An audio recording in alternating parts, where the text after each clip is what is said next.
നമസ്കാരം, പ്രവാസി വാർത്തയിലേക്ക് സ്വാഗതം. കോഴിക്കോട് സ്വദേശികളായ മലയാളി നഴ്സ് ദമ്പതികളുടെ 2 മക്കൾ ഖത്തറിൽ മരിച്ചുവെന്ന ആശങ്കാജനകമായ ഒരു വാർത്തയാണ് ഇപ്പോൾ പുറത്തുവരുന്നത്. ഭക്ഷ്യവിഷബാധയാണ് സംഭവിച്ചതെന്ന് ആദ്യം സംശയിച്ചതെങ്കിലും കീടങ്ങളെ നശിപ്പിക്കുന്ന സ്പ്രേ സമീപത്തെ ഫ്ളാറ്റിൽ അടിച്ചതാണോ മരണകാരണം എന്നാണ് ഇപ്പോൾ വിലയിരുത്തപ്പെടുന്നത്.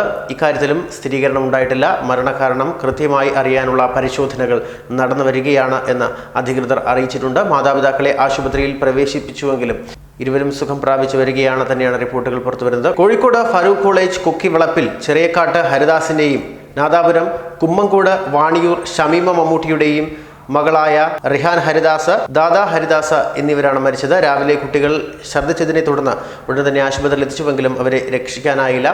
ദമ്പതികളും ഇതിനിടയിൽ വളരെ വലിയ രീതിയിൽ അവശരാകുന്ന കാഴ്ചയാണ് കണ്ടത്. കുട്ടികളുടെ മൃതദേഹം ഖത്തർ അഹമ്മദ് ആശുപത്രിയിൽ പ്രവേശിപ്പിച്ചു. അബു നഹ്ല പ്രാഥമികാരോഗ്യ കേന്ദ്രത്തിലെ നഴ്സാണ് ഹരിദാസ്. ഷമീമ ദോഹയിലെ നസീം അൽ റഹീഖ് മെഡിക്കൽ സെന്ററിലെ നഴ്സും. ഷമീമയുടെ മാതാപിതാക്കളായ വാണിയൂർ മമ്മൂട്ടിയും ആയിഷയും ഫറൂഖിൽ നിന്നുള്ള ബന്ധുക്കളും കഴിഞ്ഞ ദിവസം ഖത്തറിലേക്ക് തിരിക്കുകയും ചെയ്തു. എന്തായാലും പ്രവാസികളെ മുഴുവൻ ആശങ്കയിലാക്കുന്ന ഒരു വാർത്ത തന്നെയാണിത്. കൂടുതൽ പ്രവാസി വാർത്തകൾക്കായി നിങ്ങൾ ഈ ചാനൽ സബ്സ്ക്രൈബ് ചെയ്യുക.